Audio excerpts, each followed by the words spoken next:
నమస్తే మిత్రులారా, నేను అడ్వకేట్ చౌహాన్. మిత్రులారా, ఒక కేసులోని విషయం ఏంటంటే ఒక మహిళ ఒక వ్యక్తితో సహజీవనం చేస్తుంది.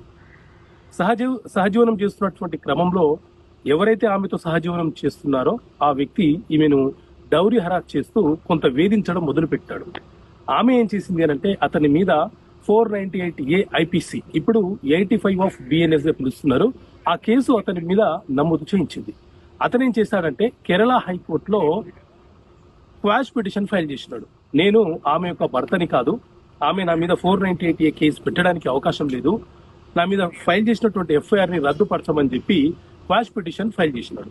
సో దీని మీద విచారణ చేసినటువంటి కేరళ హైకోర్టు మ్యారేజ్ అంటే చట్టబద్ధంగా భార్య భర్తలు ఒక వివాహ వ్యవస్థలో సాంప్రదాయ ప్రకారంగా చేసుకునేదే మ్యారేజ్, అది చట్టబద్ధమై ఉండాలి. అంతే తప్ప ఒక మహిళ ఒక పురుషుడు సహజీవనం చేస్తే